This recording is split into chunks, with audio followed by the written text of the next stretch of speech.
Chemistry के board exam में सिर्फ 5 दिन रह गए हैं और आपको ना 5 दिन में ना अच्छे से रिवीजन करना है। आपको एक ऐसा शेड्यूल बनाना है जिसमें आप ना पूरा केमिस्ट्री अच्छे से कवर कर पाओ, ढेर सारे क्वेश्चन प्रैक्टिस कर पाओ, सैम्पल पेपर प्रैक्टिस कर पाओ। ऐसा ही एक मैं शेड्यूल इस वीडियो में ला रहा हूँ।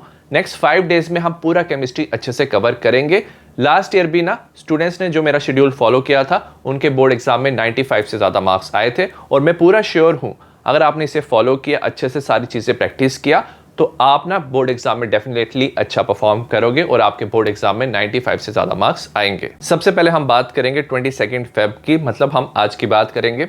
हम 3 चैप्टर कवर करेंगे, 3 फिजिकल केमिस्ट्री के चैप्टर कवर करेंगे। फिजिकल केमिस्ट्री में मोस्टली न्यूमेरिकल्स पूछे जाते हैं तो मेन फोकस हमारा न्यूमेरिकल्स में होना चाहिए, बट साथ साथ में ग्राफ वाले क्वेश्चन भी आते हैं, थ्योरी वाले भी पूछ सकते हैं तो उसे भी हम पढ़ेंगे। सबसे पहले अगर हम बात करें सॉल्यूशन की, सॉल्यूशन में ना concentration term, colligative property, went half factor से क्वेश्चन आ सकता है न्यूमेरिकल, तो वो आपको प्रैक्टिस करना है। थ्योरी में Henry's law, routes law, ideal non ideal solution से क्वेश्चन आता है।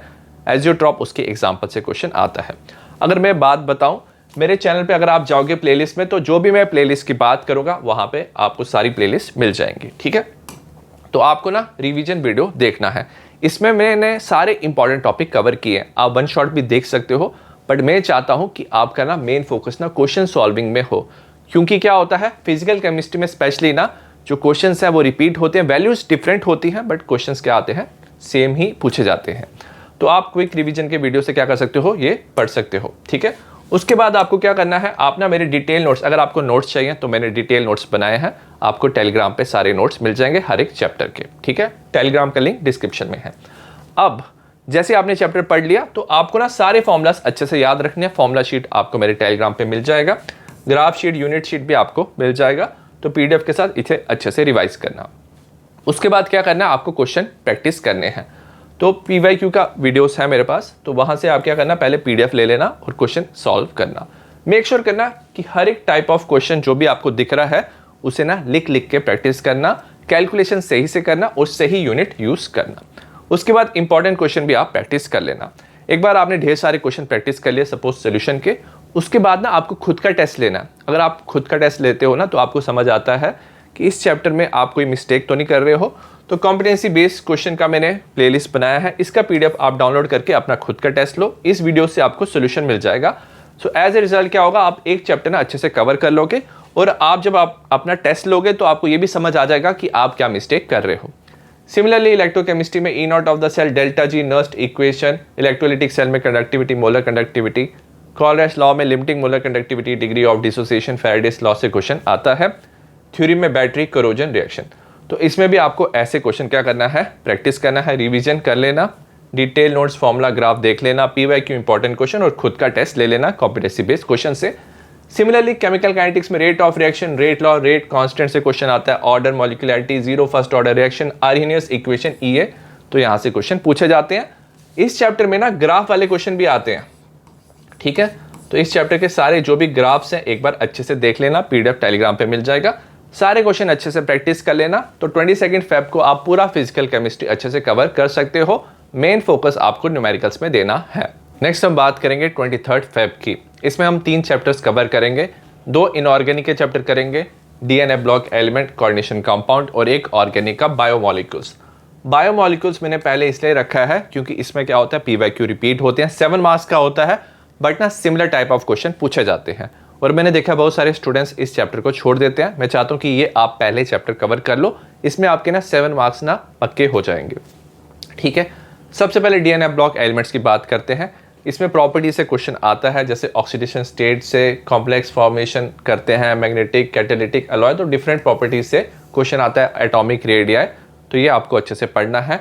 K2Cr2O7 KMnO4 की रिएक्शन से क्वेश्चन आता है, ये रिएक्शंस आपको लिख लिख के प्रैक्टिस करना है। इसका मैंने एक सेपरेट वीडियो भी बनाया है जहां से आप ये पढ़ सकते हो। पहले आप क्विक रिवीजन देख लेना अच्छे से, ठीक है। उसके बाद पीवाईक्यू पीडीएफ के साथ प्रैक्टिस करना। जो थ्योरी वाले क्वेश्चन है वो आप याद कर सकते हो, वेयर एज रिएक्शन लिख लिख के याद रखना, और रिएक्शन से ना डेफिनेटली क्वेश्चन पूछा जाएगा क्योंकि सैंपल पेपर में भी क्वेश्चन आया था रिएक्शन से, ठीक है। इंपॉर्टेंट क्वेश्चन पीडीएफ के साथ प्रैक्टिस कर लेना और उसके बाद अपना खुद का टेस्ट लेना कॉम्पिटेंसी बेस्ड क्वेश्चन का, ठीक है।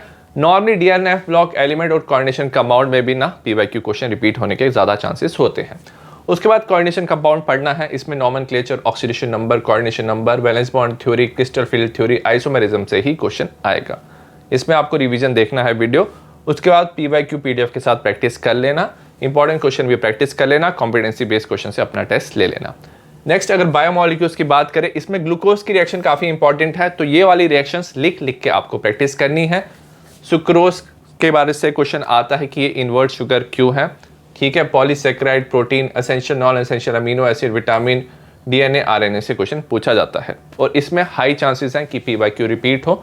तो रिवीजन के साथ आपको PYQ देख लेने हैं, इंपॉर्टेंट क्वेश्चन प्रैक्टिस कर लेने हैं और कॉम्पिटेंसी बेस्ड क्वेश्चन से खुद का टेस्ट लेना है। नेक्स्ट हम बात करेंगे 24 फेब की। इसमें हम 2 ऑर्गेनिक के चैप्टर करेंगे। मैं चाहता हूं कि आप ना ऑर्गेनिक डिटेल में पढ़ो, इसलिए हम सिर्फ 2 चैप्टर करेंगे, क्योंकि मैंने ना जो सैम्पल पेपर देखा था उसका मैंने एनालिसिस भी किया था, उसका वीडियो आपको मिल जाएगा।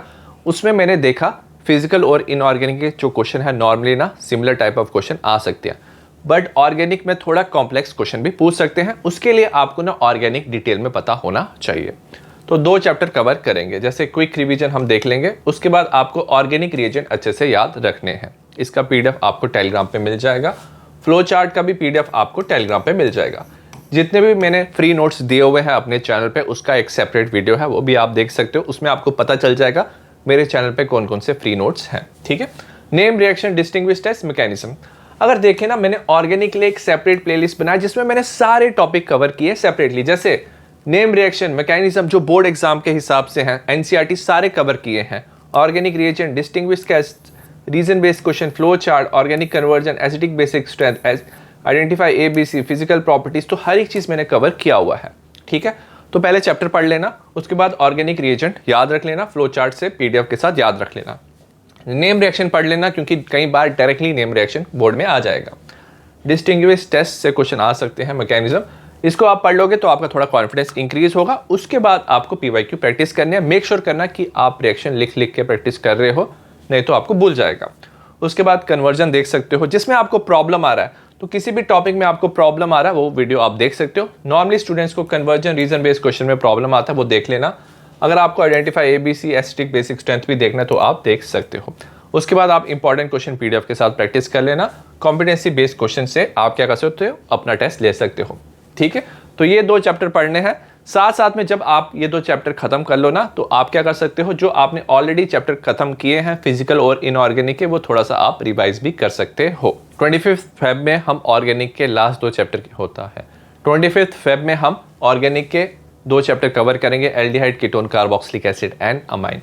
इसमें भी हम क्विक रिवीजन देख लेंगे। Organic reagent, flow chart PDF के साथ याद रख लेना। उसके बाद name, reaction, distinguish test, mechanism पढ़ लेना, इससे आपको कॉन्फिडेंस इंक्रीज होगा। उसके बाद आप PYQ PDF के साथ प्रैक्टिस करना।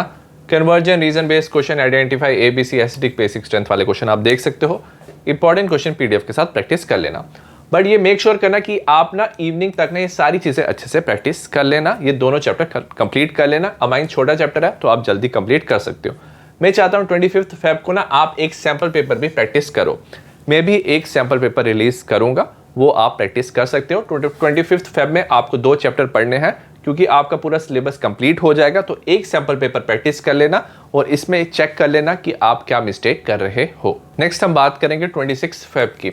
इसमें अगर आपका कोई भी टॉपिक रह गया है, चैप्टर रह गया है, तो आप सबसे पहले उसे रिवाइज कर लेना।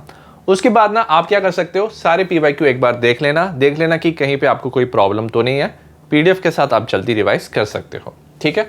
उसके बाद अपना टेस्ट ले सकते हो। मैंने MCQ टेस्ट 1, 2, 3 लाया हुआ है, वहां से आप एक बार अपना टेस्ट ले लेना। साथ में सैंपल पेपर एक और आप प्रैक्टिस कर सकते हो, ठीक है। तो ये ऐसे आप 26 फेब में ये सारी चीज़ें आप प्रैक्टिस कर सकते हो।